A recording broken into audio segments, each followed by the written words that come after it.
1855년 2월 상하이가 다시 황제군에 의해 탈환되었을 무렵 나는 성 안의 중국인 거주 지역에 집을 하나 빌릴 수 있게 되었습니다. 나는 이 기회를 전쟁의 와중에 피폐해진 현지인들 속으로 들어가 함께 생활하기 위한 좋은 기회로 활용할 생각이었습니다. 이따금 길어지는 순회 설교 때문에 자리를 비우기도 했지만 그곳에 선교 본부도 만들었습니다. 1855년 2월이니까 지금 4년에 도착했죠. 1854년 3월 1일에 도착했으니까 거의 이제 1년 가까이 되는 시간입니다. 런던 선교회의 노련한 지도자 매드허스트 박사의 제안으로 이 즈음 나는 여행을 하거나 내륙의 현지인들을 만날 때는 중국인 옷을 입고 다녔습니다. 런던 선교회 매드허스트 박사의 제안으로. 그래서 중국의 허드슨 테일러 선교사님이 도착한 지 거의 한 1년 정도 되었을 때 그 무렵 정도부터는 현지인 중국인 옷을 입고 다녔습니다. 그렇게 중국인 옷을 입고 다니는 것이 여러모로 유리하였습니다. 그 즈음 중국 정부는 내륙 일부 지역에 외국 기업체들이 비단 공장을 설립할 수 있도록 허락해 주었습니다. 중국인 옷으로 바꿔 입음을 통해서 많은 혜택을 누릴 수 있었고 나와 함께 일하던 주변의 많은 사람들은 중국식 복장을 애용하게 되었습니다.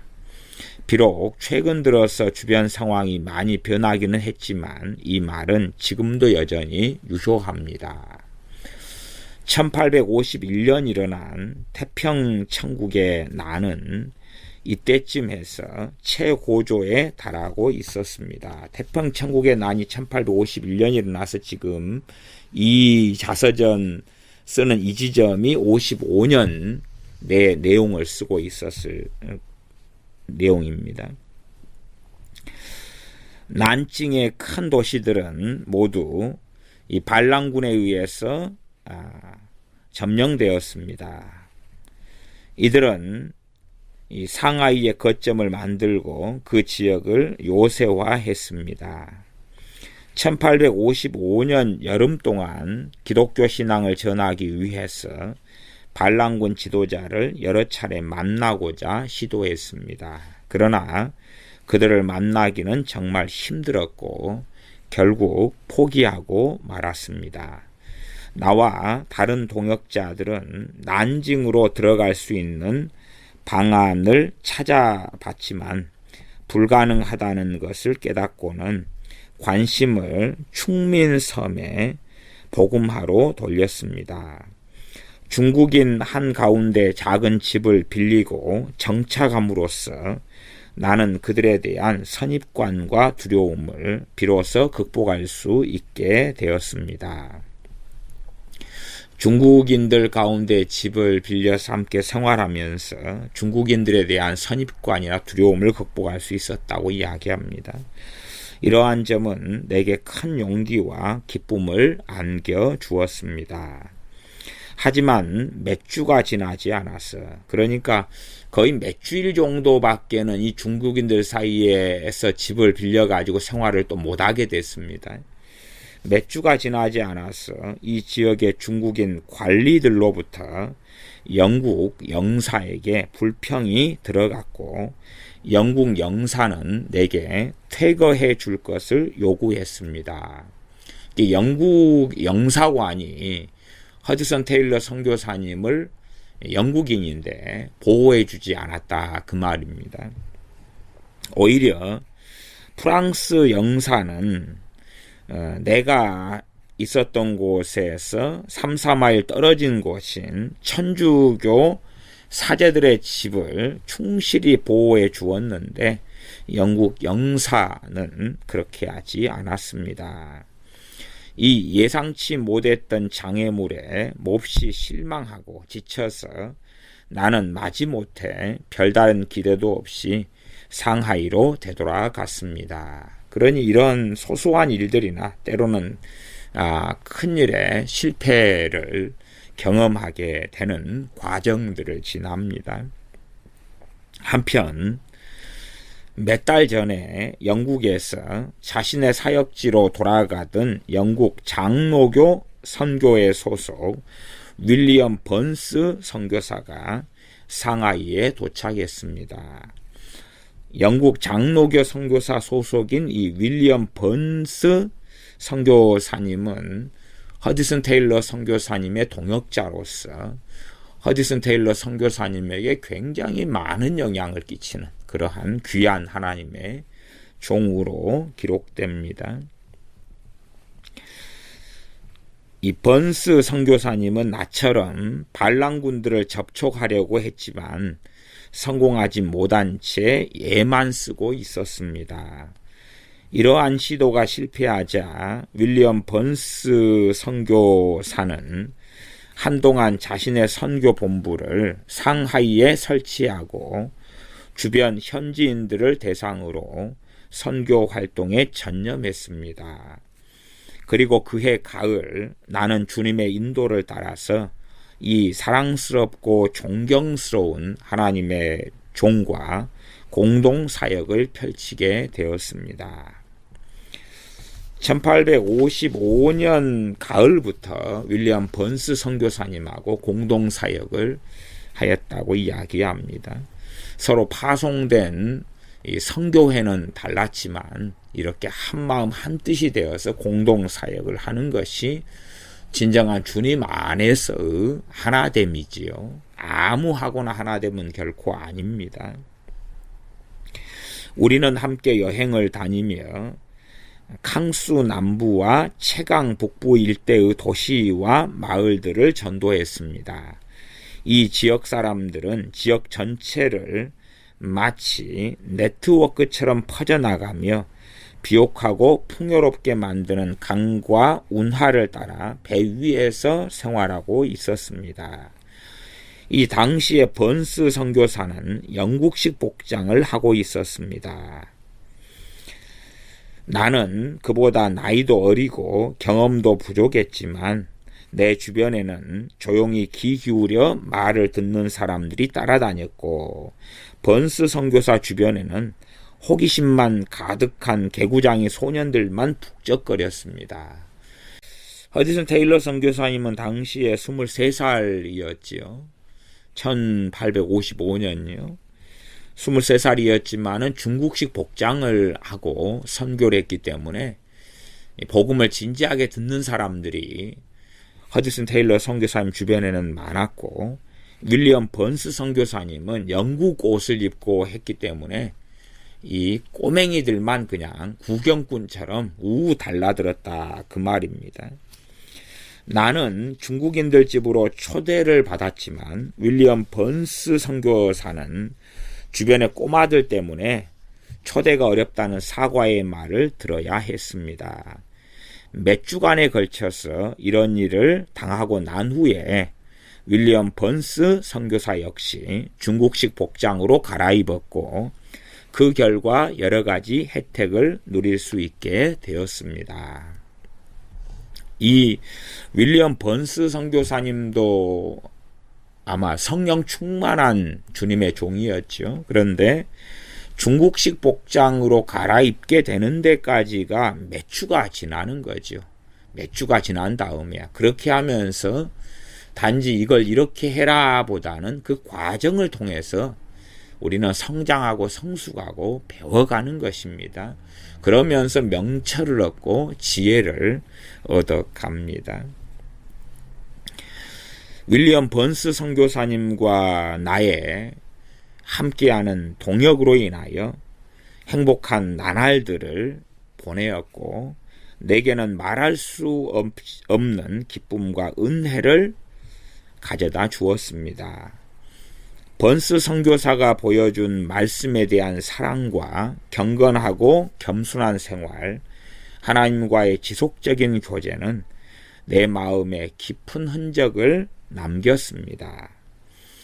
그가 캐나다와 더블린, 중국 남부 지역에서 펼친 부흥운동은 하나의 모델이 될 뿐만 아니라 흥미로운 것들이었습니다. 그는 종종 뛰어난 영적 직관으로 일을 추진해 가는 데 있어서 감추어진 하나님의 목적을 찾아내므로 자신의 삶 자체를 전혀 새로운 관점과 가치로 이끌어 나갔습니다. 특별히 그는 복음화를 교회의 가장 큰 사역으로 보았고 평신도 사역자들을 중요하게 여겨서 중국 내지 선교회의 기반을 이들에게 기초하도록, 평신도들에게 기초하도록 자신을 그렇게 가르쳤고 그 결과 풍성한 결실을 맺을 수 있었습니다. 말하자면 윌리엄 번스 선교사님은 평신도 사역자들을 양성하고 키우는 것을 중요하게 여겼고, 그래서 허드슨 테일러 선교사님의 중국 내지 선교회가 평신도 사역자들을 중요하게 여겨서 키워서 그들에게 기반과 뿌리를 두도록 그렇게 도왔다는 이야기입니다. 하지만 외부적으로 우리의 길이 항상 평탄했던 것만은 아니었습니다. 마을이나 도시에서 머물고 싶은 만큼 머물러도 좋다는 허락을 우리가 받았을 때는 최대한 그 기회를 이용했습니다.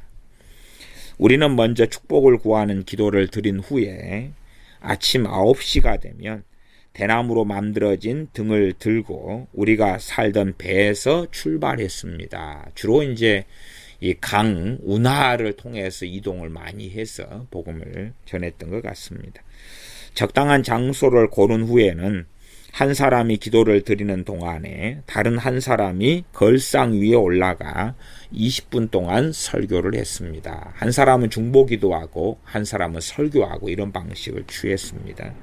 그런 후에는 서로 자리를 바꾸어서 먼저 설교를 했던 사람은 휴식을 취하고 그리고 이제 기도했던 사람은 설교하고 한두 시간 이런 일을 계속한 후에는 첫 번째 장소에서 얼마 떨어진 장소로 옮겨가서 다시 설교를 시작했습니다.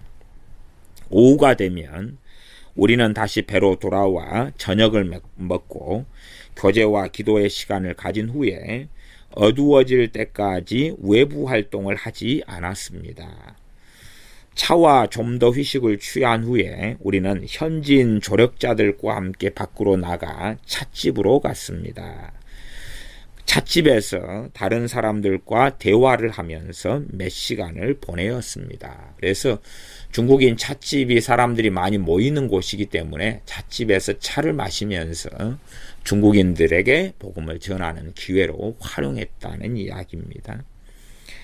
그렇게 해서 그 마을을 떠날 때쯤 되면 상당수의 사람들을 전도할 수 있었습니다. 그리고 그 사람들에게는 많은 성경책과 전도 책자들을 맡겨 두었습니다. 다음은 이때쯤 번스 선교사가 스코틀랜드에 있는 자신의 어머니에게 보낸 편지의 내용입니다. 그래서 1856년 1월 26일 날 번스 선교사님이 스코틀랜드 어머니에게 보낸 편지를 허드슨 테일러 선교사님이 이 자서전의 기록에 옮겨 놓았습니다. 1856년 1월 26일 상하이에서 25마일쯤 떨어진 곳에서 어머니께 맺자 적습니다. 이제 상하이를 떠난 지 41일째가 됩니다. 중국 복음화 선교회의 젊은 영국인 선교사인 테일러 목사는 목사 한 수 받고 이렇게 온 모양입니다. 그래서 젊은 영국인 선교사인 테일러 목사는 요즘 나와 함께 사역을 하고 있습니다. 그는 그의 배에서, 나는 내 배에서 일하고 있습니다. 우리는 많은 축복을 경험했으며 어떤 때는 사역을 하면서 수많은 도움의 손길을 체험했습니다. 4주 전인 12월 29일 나는 중국식 옷을 입기 시작했습니다. 지금도 저는 중국 옷을 입고 있습니다. 테일러 선교사는 나보다 몇 달 전부터 중국식 옷을 입어왔는데 그렇게 하는 것이 설교나 다른 사역을 하는데 사람들로부터 훨씬 방해를 덜 받을 수 있습니다.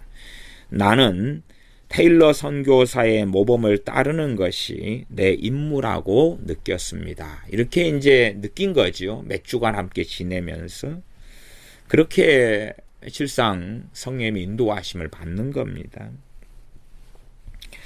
지금도 우리는 우리에게 돈을 요구하는 중국인들을 만납니다. 그리고 돈을 요구하다가 받아들여지지 않으면 우리가 타고 있는 배를 부셔버리겠다고 위협하는 무법자들을 만나기도 합니다.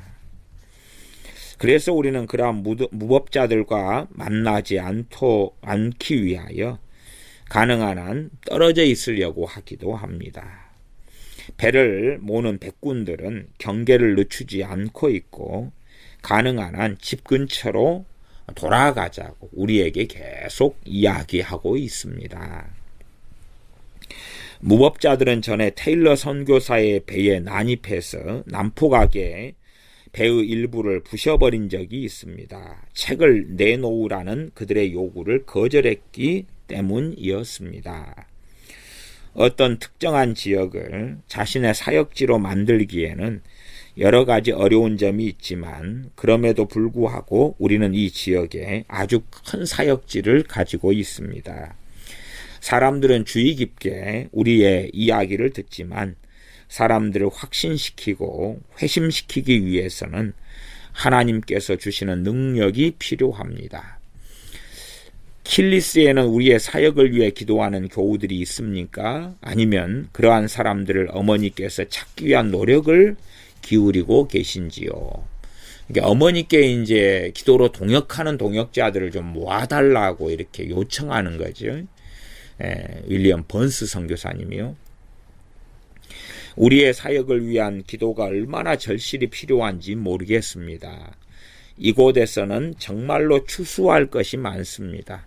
하지만 은혜가 충만하지 않고는 이 일을 하기가 어려워서 사역자는 별로 없습니다. 선교사님이 별로 없다 그 말이죠. 사역하다가 포기하고 돌아서거나 또 중국으로 오시는 선교사님 수가 아주 적다 그 말입니다. 그래서 아직까지는 작고 연약한 종들이지만 큰 일을 이루는 도구로 쓰임을 받고 있습니다. 이곳에서의 일은 우리가 생각하는 것 이상으로 정말 큰 사역입니다. 이 편지를 옮겨서 기록한 다음에 테일러 선교사님이 계속 자서전에서 이야기합니다. 이 편지에서 이야기되고 있는 일은 애초에 우리가 계획했던 것보다 빨리 상하이로 돌아가게 만든 사건입니다. 우리는 블랙타운이라고 알려진 번잡한 상업도시에 도착했습니다. 이제 블랙타운에서 정말 위험한 일을 겪습니다. 이 블랙타운의 주민들은 중국에서도 가장 거친 무법자들입니다. 그곳에 도착해 보니 과연 듣던 대로였습니다. 도시는 소금 밀매업자들과 범법자들로 우글거렸습니다. 다음의 글들은 그 당시 쓴 내 일기에서 발췌한 것들입니다. 이 자서전에는 허드슨 테일러 선교사님의 1856년 1월 8일부터 말하자면 24살 때지요. 24살. 23살 3월 1일 날 도착해서 이제 24살 새해가 되었습니다.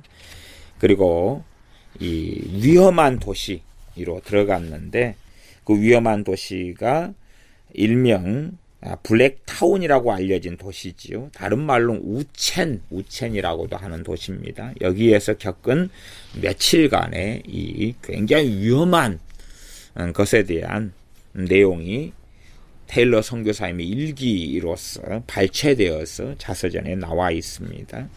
일기의 내용을 부분적으로 제가 읽어가겠습니다. 1856년 1월 8일 오늘 아침 많은 전도 책자와 성경책을 배포하는 것으로 우첸에서의 우리 사역을 시작했다. 이 우첸이 블랙마켓이라고 하는 이 상업도시, 아주 무법이 성행하는 곳입니다. 사람들은 크게 놀라는 것 같았고 이곳에서 우리 같은 일을 한 외국인이 있었다는 이야기는 들은 적이 없었습니다. 말하자면 최초로 이 블랙마켓 우첸에서 복음을 전한 선교사님들이 윌리엄 번스 선교사님과 허디슨 테일러 선교사님이었다. 그 말입니다. 우리는 2번 설교했습니다. 한 번은 전쟁의 시내 사원 앞에서, 그리고 다음번은 화재로 폐허가 된 공터에서 설교했습니다. 오후에 다시 한번 같은 장소에서 설교를 했는데 많은 사람들이 모여들어 관심을 가져 주었습니다. 배로 돌아오는 길에는 다리에 서 있던 사람들에게 이야기할 기회를 가졌습니다. 1월 10일, 이틀 뒤의 일기입니다. 먼저 치엔과 쿠에이 후아를 보내 낱장으로 된 전도지를 돌렸습니다. 치엔과 쿠에이 후아는 그 현지인 조력자들입니다. 중국인 조력자들을 통하여 전도지를 돌렸습니다. 그리고 2명의 중국인에게 설교를 했습니다. 점심을 먹으러 배로 돌아오는 길에 여느 때처럼 책을 얻으려고 우리를 기다리는 사람들을 발견했습니다. 그 책자를 받은 사람들 가운데 일부는 글을 읽을 줄 알았습니다. 나는 내 배로 들어가 문을 닫고 차 한 잔을 마시려고 했는데 뭔가 부딪히는 소리가 들렸습니다. 그리고 곧이어 배의 천장이 부서졌습니다. 배 뒤쪽으로 나가보니 4-5명의 남자들이 딱딱해진 흙덩어리를 뒤집어 엎고는 그것들을 들어서 배에 던지고 있었습니다. 그날 배를 공격했던 사람들 가운데 2명은 그 도시 출신이었고 다른 사람들은 소금 밀수꾼들로 우리가 갖고 있던 책을 탐냈기 때문에 우리 배를 공격했다는 것을 알게 되었습니다. 하나님의 도우심으로 부상을 입은 사람들은 없었습니다. 그 앞에 윌리엄 번스 선교사님이 이 사건들이 지난 다음에 어머니에게 편지 썼을 때에 테일러 선교사가 공격받고 이 배가 이제 부서졌다, 일부가. 그것이 1월 26일 날 일기고, 지금은 그 전에 이제 상황이 진행됐을 때의 테일러 선교사님의 일기입니다. 아무도 상처를 입지 않은 것에 대해 하나님께 감사를 드렸고 우리를 공격했던 사람들을 위해서도 기도했습니다. 그런 후에 우리는 함께 점심을 먹고 배를 나섰습니다. 몇 걸음 걷기도 전에 많은 사람들이 우리를 둘러쌌는데 그들은 아주 호의적인 태도였고 우리의 이야기를 집중해서 들었으며 우리를 공격했던 사람들을 지지하는 사람은 하나도 없었습니다. 저녁에는 찻집에서도 똑같은 일이 일어났고 청중 가운데 일부는 십자가에 매달려 돌아가시고 사흘 후 부활하신 예수님을 통한 구원의 메시지를 들으며 기쁨에 가득 차는 것처럼 보였습니다. 배로 되돌아오는데 그때까지도 문을 열고 있는 이발소 앞을 지나게 되었습니다. 나는 이발소 안으로 들어갔습니다. 이발사가 내 머리를 깎는 동안에 그 안의 손님들과 이야기를 나눌 기회를 얻게 되었습니다. 그리고 다른 손님들을 위해서 가게 벽에 몇 장의 전도지를 붙여 놓았습니다.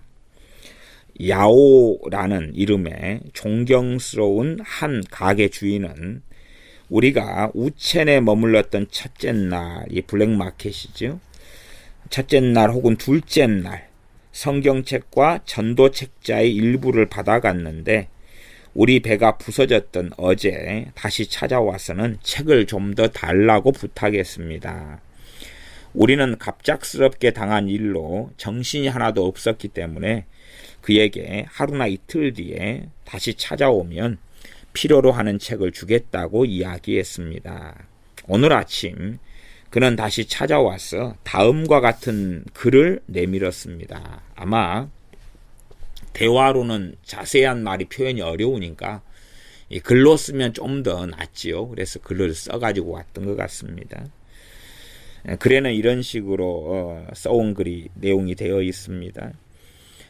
일전에 제가 이 번스와 테일러 두 분의 랍비 선생님에게 좋은 책을 달라고 간청했습니다. 그때에 사탄에게 마음이 잡힌 우리 마을의 일부 사람들이 당신의 귀한 배를 파손시켰습니다. 나는 당신이 나중에 책을 주겠다고 약속해 주신 것에 감사드리며 다음 사항을 들어주시길 부탁합니다.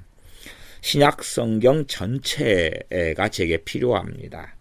또 죽음을 앞둔 상태에서 예수님이 하셨던 강론, 중요한 기독교 교리, 교회의 달력, 기독교의 원칙들, 세상을 행복하게 만드는 길 각 한 권씩 이 것들을 제게 주시기를 바랍니다. 이 글은 그가 신약 성경을 꼼꼼하게 읽었다는 것을 보여준다는 점에서 아주 흥미로웠습니다. 그에게 필요로 하는 책을 주고 난 뒤에 우리는 마을의 동쪽 지역으로 가서 노방전도를 했습니다. 전도를 하며 우리는 아무도 일할 수 없는 밤이 오리라는 말씀을 전했습니다. 우리의 삶이 얼마나 계속될지는 아무도 모른다는 이야기를 하면서 예수님께서 재림하실 것과 이전에는 결코 보지 못했던 재난이 중국에 닥치게 될 것이라는 사실에 대해서 설명했습니다. 기도를 시작하자 사람들이 몹시 경건해지는 것을 보았습니다. 그런 후에 청중 속에 있었던 한 불교 승려와 함께 배로 돌아왔는데 그는 불교가 죽음에 관해서는 아무런 희망도 주지 못하는 종교라는 것을 인정했습니다. 1월 12일 일기입니다. 1월 12일 오후에 우리 배가 정박해 있는 강가 인근 사람들에게 설교를 했으며 마을의 한 거리와 찻집에서도 설교를 하며 전도 책자를 나누어 주었습니다. 저녁이 되자 늘 하듯이 사람들과 이야기를 나누기 위해 찻집으로 가는 길에 갑자기 마을의 반대편 끝으로 가기로 마음을 먹었습니다. 그곳에 사는 사람들과도 만남의 기회를 만들기 위해서였습니다. 그곳을 향해 출발한 지 얼마 되지 않았어 우리는 다시 마음을 바꾸어서 늘 가던 찻집으로 방향을 돌렸습니다. 저리 가려다가 다시 또 갑자기 이리 마음을 바꾸고 지금 그런 일이 벌어졌네요. 왜냐하면 찻집의 사람들이 우리를 기다리고 있을지도 모른다는 생각이 들었기 때문입니다. 갑자기 두 번 바꾸니까 하나는 옳은 거고 하나는 틀린 거고 그러겠죠. 감동이. 하지만 그날은 좀 사정이 달랐습니다. 전날처럼 우리 이야기를 경청해주는 사람들을 만날 수가 없었습니다. 그래서 우리는 다른 때보다 더 일찍 찻집을 나서기로 했습니다. 이제 이 두 선교사님이 찻집을 일찍 나서가지고 배로 먼저 돌아옵니다. 배로 돌아온 다음에 이제 아까 감동받았던 그 마을의 반대편 끝으로 가려고 길을 떠납니다. 마을 반대편을 향해서 가는 길에 뱃사람을 하나 만났는데 그는 몹시 이상하게 굴면서 우리에게 아무런 설명도 없이 우리의 촛불 등잔을 불어서 꺼버렸습니다. 우리는 그에게 우리 촛불을 끄지 말라고 말하면서 다시 촛불에 불을 밝혔습니다. 그러자 그는 놀랍게도 우리 촛불을 빼앗아 가지고 운하 속으로 던져버렸습니다. 그런 후에 그는 이 물속을 들여다보며 앉아 있었습니다. 아무 말도 없던 그는 우리의 무슨 일이냐고 물어보는 질문에 어떤 나쁜 사람들이 우리 배를 부수기 위해서 주변을 배회하고 있고 그들의 눈을 피해서 배를 감추어 놓았다고 대답했습니다. 그런 후에 그는 우리를 배를 감춘 장소로 데려갔고 얼마 되지 않아서 우리의 중국인 이 일꾼들이 도착해서 배에 무사히 올라서 배를 출발시켰습니다. 이러한 소동은 곧 납득이 되었습니다. 그 사람은 자신이 경찰관이라고 밝혔습니다. 그리고 우리가 없는 동안에 이 사람들이 우리 배를 찾으러 우리 배에 찾아왔고, 그리고 찾아온 사람들은 찻집에서 50명의 중국인들이 기다리고 있고 중국 돈 300원을 찻값으로 지불한다면 우리가 평화롭게 지낼 수 있을 것이라고 이야기했다는 것입니다. 그렇게 하지 않으면 즉시 와서 우리 배를 그들이 부셔버릴 것이라는 협박이었습니다. 우리가 그 뱃사람을 만난 것도 따지고 보면 하나님의 섭리에 따른 것이고 무사히 다른 곳으로 옮길 수 있었던 것도 다 하나님의 섭리에 따른 것이었습니다. 이 뱃사람이 지금 이 일기에는 경찰관이라고 되어 나와 있네요. 근데 이 뱃사람을 만나지 않았으면 큰일 날 뻔한 거지요. 50명의 중국인 소금 밀수업자들인데 이들이 지금 이 선교사님들을 가만두지 않으려고 이들을 위협하고 돈을 뜯어내고 그리고 아편으로서 이들을 모함하려고 했다는 이야기까지 나와 있네요.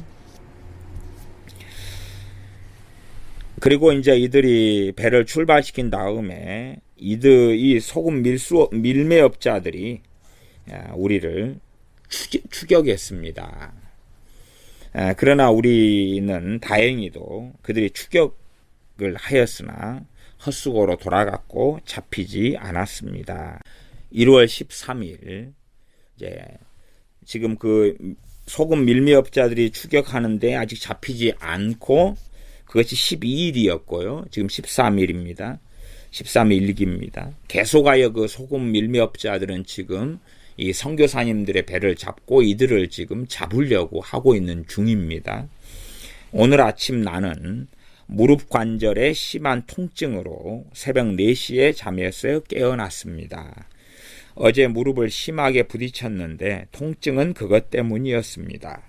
억수같이 퍼붓는 빗소리를 듣고 나는 깜짝 놀랐는데 어제까지만 해도 날씨가 아주 좋았기 때문이었습니다.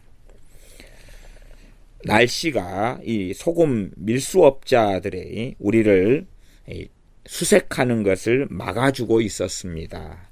날씨가 좋았다면 우리는 들켜서 그들에게 잡혔을 것인데 아주 비가 많이 왔기 때문에 우리는 오히려 조용한 가운데서 숨어 있는 것이 가능했습니다. 이제 배가 다른 거에 정박해서 숨어 있는 게 가능했고 비가 너무 많이 내려서 그들은 수색하고 찾는 것을 제대로 할 수 없었다는 이야기입니다. 1월 14일 그 다음 날입니다. 중국인 동역자 가운데 한 명이 동이 트기 전에 세탁을 맡긴 옷가지들을 찾으러 마을에 들어갔습니다. 그리고 그는 한 가지 소식을 가지고 왔는데 어제 그 억수같이 쏟아지는 비에도 불구하고 밀수업자들은 우리를 찾기 위해서 사방을 돌아다녔다는 것입니다. 하지만 우리는 전능하신 하나님의 그늘 아래서 평화롭고 안전하게 머물러 있었던 것입니다. 그 뱃사람들은 그들이 새벽까지 마을을 샅샅이 뒤지고 다녔다고 경고해 왔습니다.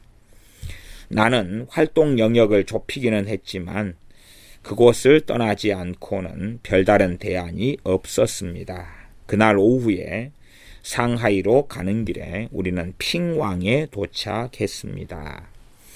그렇게 해서 이제 이 블랙마켓이라는 도시에서 전도를 마치고 이제 떠나게 되었습니다.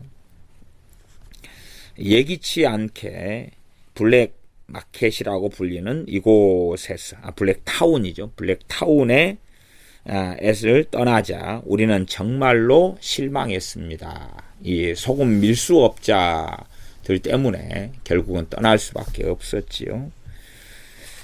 우리는 블랙타운에서 당분간 머무르며 그 지역을 복음화시킬 수 있기를 희망했기 때문입니다.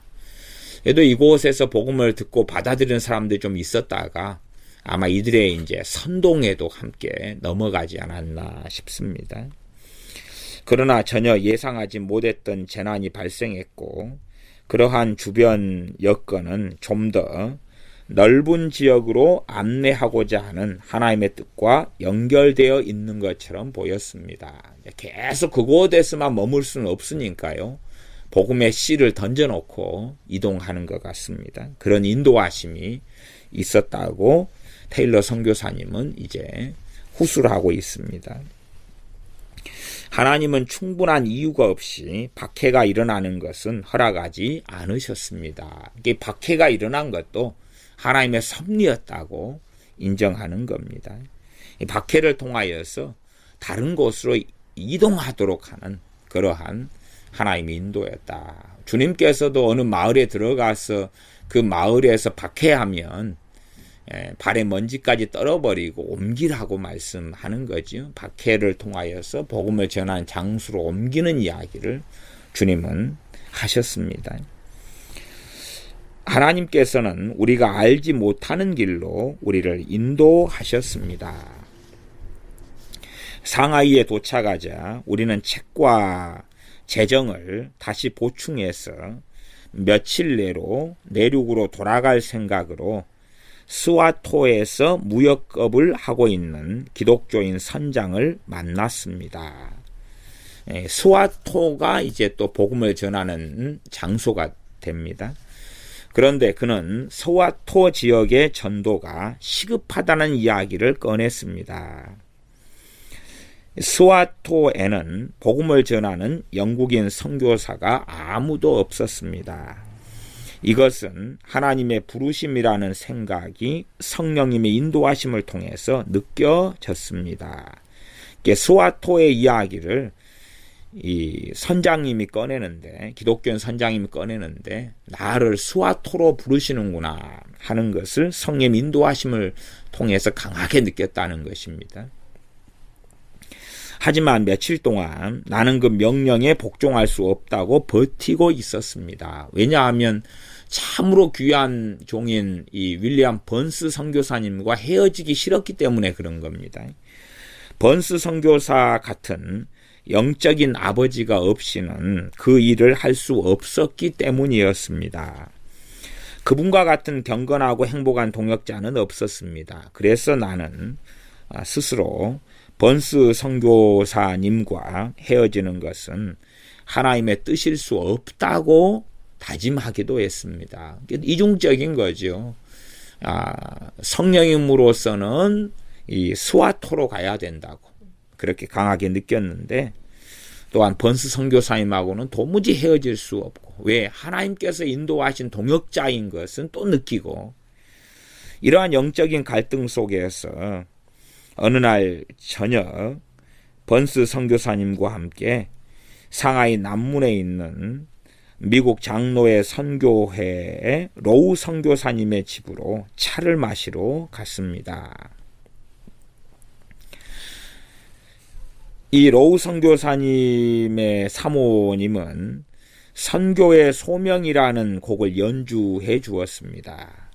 나는 전에 그 선교의 소명이라는 곡을 들어본 적은 없었지만 그 선교사 사모님의 연주를 통해서 큰 감명을 받았습니다. 연주가 끝났을 때에 내 마음은 거의 무너져 내리는 것 같았습니다. 왜냐하면 그 가사가 이제 너가 이 윌리엄 번스라는 그 종과 함께 사역하고 싶은 마음에도 불구하고 너는 스와토로 가야 하지 않느냐, 그렇게 마음이 울려서 그랬지요. 그 가사는 이렇습니다. 이제 나는 가련다.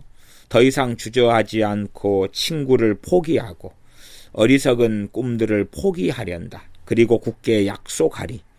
그리고 이제부터는 폭풍이 불거나 햇볕이 내리쬐거나 내 잔이 쓰거나 달거나 더 이상 문제가 되지 않으리. 나는 다만 주님께 기도하며 나를 경건하게 하고 고단한 투쟁의 시간을 위하여 내 혼을 긴장시키리. 그런 가사였다 그럽니다. 로우리 선교사의 집을 나서면서 나는 번스 선교사님에게 선교 본부로 사용하고 있는 나의 작은 집으로 함께 가달라고 내가 할 이야기가 있다고 부탁했습니다. 집에서 나는 많은 눈물을 흘리며 주님께서 나를 어떻게 인도해 오셨고 이 새로운 사역에도 불구하고 이 윌리엄 번스 선교사님을 떠나기가 너무나 어렵지만 그러나 이제는 스와토로 가야 되겠다는 그 고통스러운 이야기를 했습니다.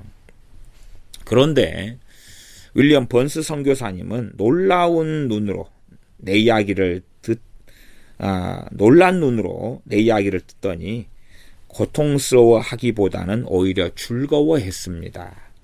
그는 자신 역시도 스와토를 향한 주님의 부르심을 들었고 바로 오늘 밤 나에게 그 이야기를 하려고 마음먹고 있었다고 대답했습니다. 그러니 하나님께서는 이 선후를 숨겨버리시는 거죠. 그게 하나님의 연단입니다. 하나님의 연단의 방법이죠. 말하자면은 아브라함에게 독자 이삭을 번제로 바치라 했을 때에 결국은 후는 뭐냐 그러면 번제로 바쳐서 드리려고 독자 이삭을 죽이려 할 때에 죽이는 것을 막는 거였죠. 그러나 그것을 알게 하지 않으시는 겁니다. 왜? 아브라함이 하나님께 드리는 그 시험을 아브라함은 통과해 했기 때문에 그런 것입니다. 그러니 지금 세대의 어떤 극단적 하나님의 음성 듣기를 하며 지시를 받고자 하는 사람들은 뭘 몰라도 사실은 굉장히 모르는 것입니다. 하나님께서는 윌리엄 번스 선교사님도 스와토로 부르신 것을 테일러 선교사님에게는 숨겨버리는 겁니다. 그러면서 테일러 선교사님을 연단하시고 시험하시고 결단하게 하는 겁니다. 이러한 귀한 동역자를 떠나서라도 그 전에는 이제 이 귀한 동역자 번스 선교사님 같은 분을 만나기 전에는 얼마나 외로워했고 얼마나 힘겨워했고 또한 번스 선교사님 영적인 아버지고 그런데 그 개척자로서 아무런 지도도 받을 수 없었고 어떻게 할 바도 몰랐고 그 고통의 시간들을 보내었지만 이제 영적인 아버지의 일을 해주고 동역자와 함께하는 이 하나님의 사람과 함께 지내면서 얼마나 행복한 위험 중에 고통 중에도 얼마나 행복한 선교를 하냐 그 말입니다. 그러나 그럼에도 불구하고 친구를 포기하고 이제 귀한 동역자를 포기하고 다시 외로움의 길을 주님을 위하여 이 스와토로 너가 떠나라 하는 그 음성에 대하여 하나님의 음성에 대하여 결단하는 것이지요. 그 감동, 인도하심에 대하여 결단하고 하는데 알고 보았더니 두 사람에게 동일하게 성령님이 그렇게 하셨더라 그 말이죠. 그리고 두 분 다 결단이 필요했던 거죠. 너무나 귀한 동역자를 포기하고 스와토로 가야 되는 그 결단인 거죠. 그러나 이제 둘 다의 시험에 그들이 통과하고 헌신을 다시 하고 그리고 하나님께서는 그들의 대화를 통해서 둘 다를 스와토로 부르셨다는 것을 알게 하시는 겁니다. 물론 스와토에서의 사역은 이 1856년 3월 초에서 7월 초까지 4개월밖에 안 됩니다. 또 성령님께서 감동에 부르셨는데 그냥 죽을 때까지 그러는 게 아니에요. 4개월 정도입니다. 4개월 정도. 그렇게 해서 인도하시면 계속 아예 변해가는 것입니다. 이런 것을 계시와 뜻으로 받아버리면 인도하심이 뭔지를 모르는 어리석은 사람들이 되고야 맙니다. 계속 제가 읽어가겠습니다. 윌리엄 번스 선교사님 역시 한 가지 고통스러웠던 일은 스와토로 하나님께서 자신을 부르시기 때문에 우리의 행복한 동역관계를 그만둬야 한다는 사실이었다고 말했습니다. 우리는 함께 갔습니다. 그리고 그 지역에서 우리의 선교 사역을 다시 시작했습니다. 스와토죠. 스와토로 우리는 함께 갔습니다. 그 사역은 해를 거듭할수록 하나님의 축복으로 풍성한 열매를 맺었습니다.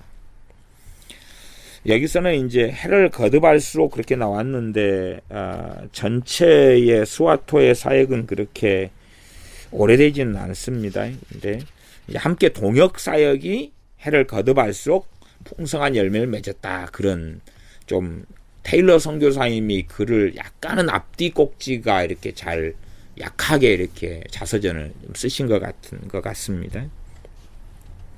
우리보다 훨씬 이전부터 바젤 선교회의 레칠러 선교사가 스와토와 그 인근 지역을 폭넓게 돌면서 순회 설교를 하고 있었습니다. 나중에 홍콩으로 철수할 수밖에 없기는 했지만 그는 한 지역에서 다른 한 지역으로 옮겨가며 잊혀지지 않는 사역들을 전개했습니다. 40년 이상을 이 정직한 하나님의 종은 풍성한 결실의 사역들을 계속해 왔습니다. 이 바젤 선교회의 레칠러 선교사님 이야기입니다. 그리고 극히 최근 그의 헌신적인 아내와 함께 홍콩으로 떠났습니다.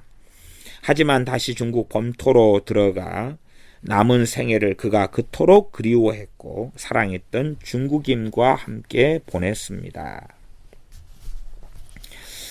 바우어스 선장은 바쁘고 중요하고 인구가 많은 어장을 복음화하기 위해 헌신하기로 했다는 우리의 결정을 듣고는 너무나 기뻐했습니다. 이 바우어스 선장이 얼마 전에 스와토에서 무역업을 하고 있는 기독교인 선장님 이름입니다. 바우어스 선장은 1856년 3월 초에 우리가 상하이를 떠날 때에 자신의 배에 우리를 무료로 승선시켜 주었습니다. 6일간의 여행 끝에 우리는 쌍둥이 섬에 도착했고 작지만 전혀 하나님을 모르는 이방인 공동체 속에 들어와 있는 우리 자신을 발견했습니다. 이 쌍둥이 섬 사람들은 아편 무역과 그 외 여러 다른 상업에 종사하고 있었습니다. 우리는 이 중국인 마을에서 가능한 한 빨리 집을 얻고 정착하기를 바랬습니다. 이들 속에 뿌리를 우리가 빨리 내려서 이들에게 복음을 전할 수 있기를 바랬던 겁니다. 그러나 이것은 큰 어려움이었습니다. 쉽게 그들 안에 집을 얻지 못하고 정착할 수 없었습니다. 그래서 우리는 하나님께 기도로 간절히 매달렸습니다. 우리의 하나님은 곧 우리를 위해서 손을 내밀어 주셨습니다. 집을 구할 수 없었다는 거지요. 그래서 어려움을 겪었던 거죠. 그 마을에 정착해가지고 집을 구해가지고 그 마을에 복음화하고 복음을 전해야 되는데 거할 곳을 얻지 못했다는 이야기입니다.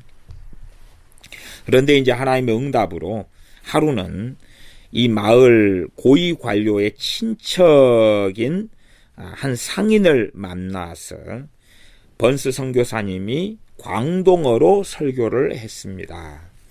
외국인이 자신들의 말로 이야기하는 것에 너무나 감격한 이 상인은 친구가 되어서 우리의 거처를 마련해 주었습니다. 그 거처에는 작은 방 하나밖에 없었습니다. 밖으로 난 차양은 손으로 만질 수 없을 만큼 뜨거웠고 마치 오븐처럼 달아오르던 그 좁은 공간에서의 길고 무덥던 여름날을 나는 결코 잊을 수가 없습니다. 거기에서 이 뜨거웠던 여름날을 보낸 거죠. 3월 초에서 7월 초까지 한 6일 여행 가서 배를 타고 갔어요. 4개월간을 보냈지요. 하지만 방이 더 있는 좀 더 나은 거처는 얻을 수가 없었습니다. 그 콧구멍만한 방에서 이제 두 선교사님이 그 뜨거운 무더위를 보내면서 스와토 사역을 했다는 이야기입니다. 우리는 마을의 외곽 지역을 돌면서 사역 가능성을 타진해 보았습니다. 하지만 이곳에서 마주치는 어려움이나 위험이 너무나 커서 상대적으로 북부 지역에서의 사역이 훨씬 더 안전하고 쉬워 보였습니다. 광동인들의 미움과 경멸은 아주 큰 것이어서 외국 악마, 외국의 개, 외국의 돼지 같은 욕은 우리가 듣는 다반사회의 욕이었습니다. 하지만 이런 시련은 멸시받고 천대받는 사람들의 하나님과의 이 관계를 더욱 견고하게 만들어 주었습니다. 자신들이 멸시받고 천대받는 자들에 섰던 거지요. 이들에게는요. 외곽 지역을 다니면서 우리는 수시로 그곳 사람들에게 붙잡혔고 풀려나기 위해서는 몸값을 치러야만 했습니다. 하나님께서 이곳으로 보내셨는데도 여기에서 잡히고 또 풀려나고 돈을 내야지만이, 몸값을 내야지만이 풀려났다는 이야기입니다. 그곳 사람들은 공공연히 황제가 없이, 통치자 없이, 그리고 법이 없이를 외쳐댔습니다. 그렇게 그 무법지대인 곳이었다는 것입니다. 마을들은 이제 그곳에 여러 마을들이 있었는데 그곳의 마을들은 성벽으로 둘러싸여 있었고 그곳에는 같은 시족이거나 성을 가진 혈족들이 1000명 혹은 2000명씩 함께 살았습니다. 마을 간에는 자주 전쟁이 벌어졌습니다. 한 마을에서 친절하게 받아들여진 것이 다음 마을에서는 위험에 처하게 되는 원인이 되기도 했습니다. 그런 상황이었기 때문에 하나님의 보호하심은 더욱 또렷하게 드러났습니다. 이 정말로 위험한 때들에 하나님이 놀랍게 간섭하시고 관여하셔서 보호하시는 것을 정확하게 체험할 수 있었다는 이야기입니다. 마을에 고위관리 한 명이 병이 났는데 현진 의사로서는 그를 구할 방도가 없어서 이 선교사님들에게 도움을 요청했습니다. 그런데 수술 도구가 상하이에 있었기 때문에 이 허드슨 테일러 선교사님은 수술 도구를 상하이로 가서 가지고 오려고 출발했습니다. 그때가 7월 초순경이었습니다. 근 넉 달간 스와토에 머물렀던 나는 상하이를 향해 출발했습니다. 이 수술 도구들을 가지러 갔던 거죠. 번스 선교사님과 공동으로 추가 사역을 펼치기 위해서 내 의료 도구들을 챙겨 몇 주 후면 돌아올 생각이었습니다. 새롭고 약속된 사역지가 우리 앞에 펼쳐져 있는 듯 했고 이제 4달 동안 스와토 사역을 했죠. 3월 초에 가서 7월 초까지.